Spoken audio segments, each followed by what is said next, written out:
Julie Ellender yet again with another fantastic episode about art journaling.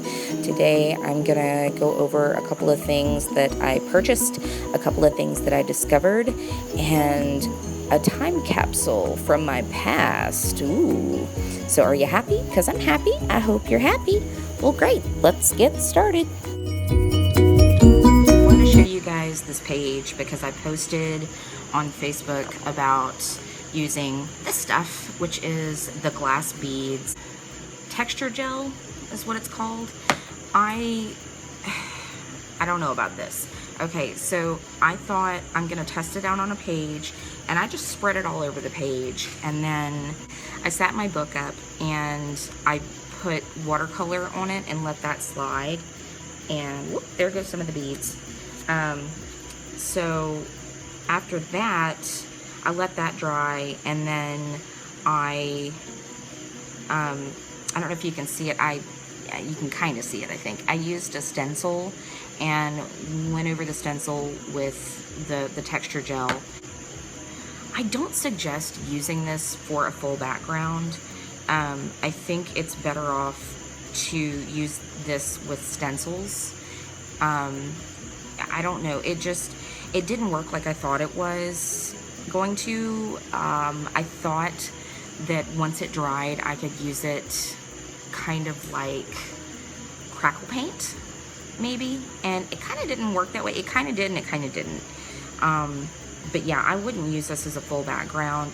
Next time I'm just going to use this as just with the stencil and go from there.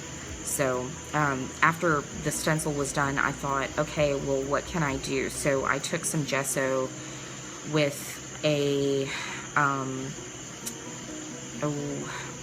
words escape me tonight, with a baby wipe. There we go.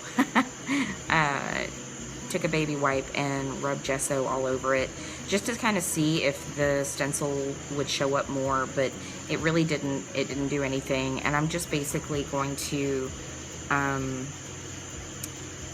draw something, paint something, whatever, cut that out and slap that on there. Because it is, I kind of like the background.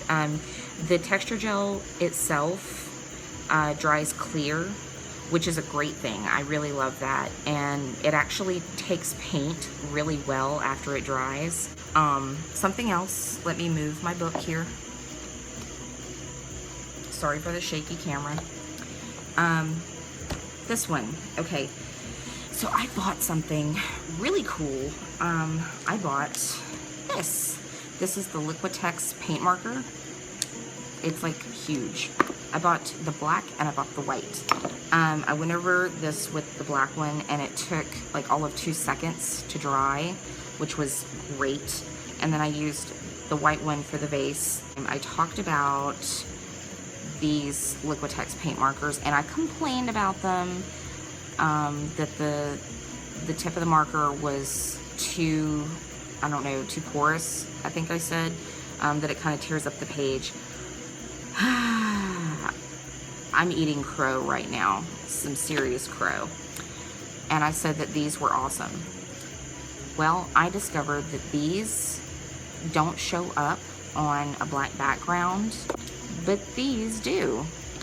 So the purple one that I have, the painter's marker, and the green for the stems, they did show up, but that was about it. I couldn't get the yellow or the pink to show up, but again, with the Liquitex, that showed up.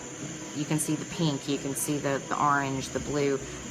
This little yellowish one is actually, that's the gelato. So yeah, I'm kind of eating crow on that. So I take back what I said. These, Liquitex paint markers are awesome. Something else I got, which I was really proud of. I found these at Hobby Lobby, and first of all, before I show you this, I have been using this for my watercolor, and this came in a case that I have like 3 cases that I've received over the years for, birthdays, Christmas, whatever. And I've been using these and mixing these up and trying to get the right colors. And I apparently fail at color theory because I just can't get anything to work the way I want it to, and it always comes out muddy. So I found this at Hobby Lobby. These are watercolors. It's by Artist Loft. I can't even talk tonight. Words escape me and I can't talk. What are y'all gonna do with me? So I found this and it was really reasonably priced. It was pretty cheap. I think I got it for like $8, and I was really impressed. These work really, really well. And then I found something else, same maker. I found these, and these are the pearlescent watercolors, and I'm really excited about these. I tested these out on a piece of scrap paper, and it's kind of like using glimmer mist.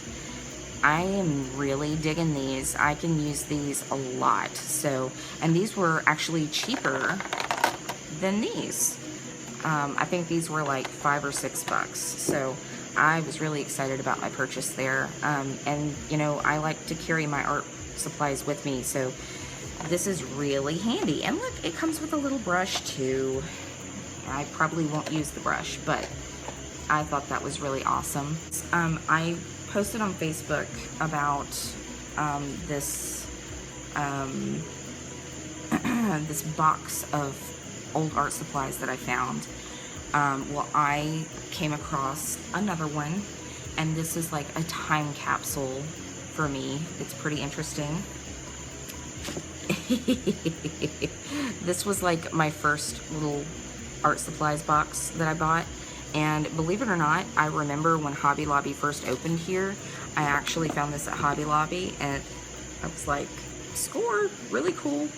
But I found all of this cool stuff. I haven't really gone through this yet. Ooh, there's some Prismacolor markers in here that might still work. They had the cap on them for like 15 years, so. Oh, an X-Acto knife. I could always use that. What are these? Watercolor pencils. Let's see what else. Erasers. Always could use that. A random glazed pen, which you guys know I use like all the time. And what is this? Keys.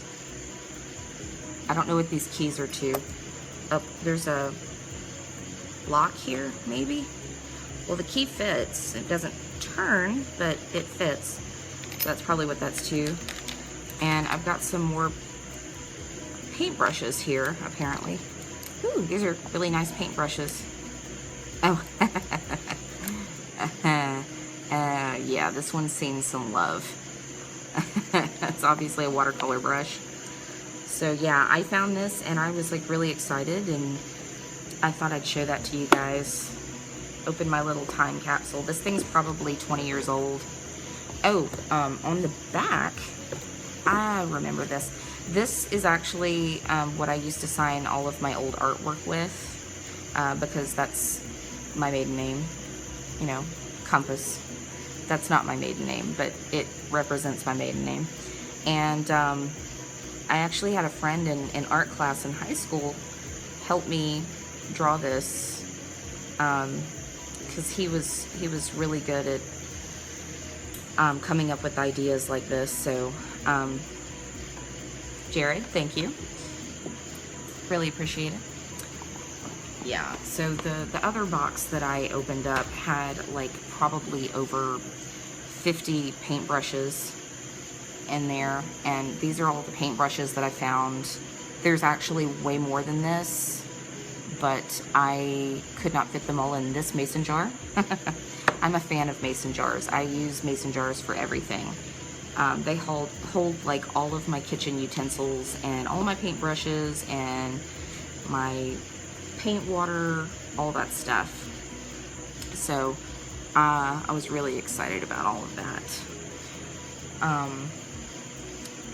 Yeah, so there was something else I wanted to show you guys. I'm gonna pause it for a second, and I'm gonna show you something really cool.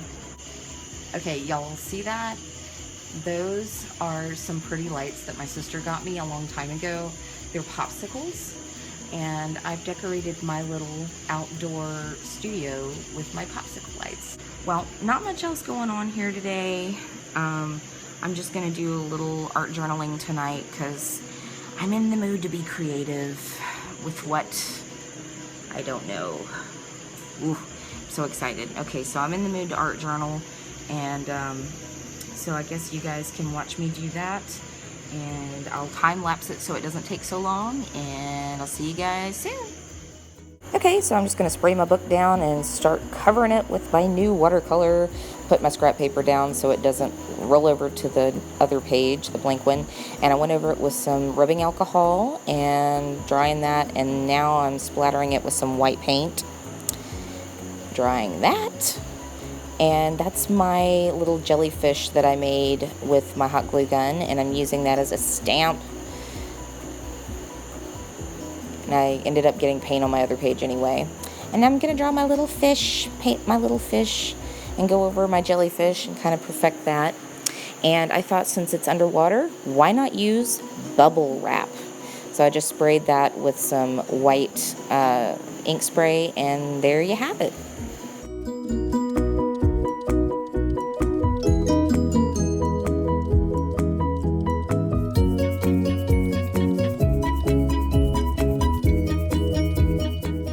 And as usual, if you like what I do, give me a thumbs up and subscribe.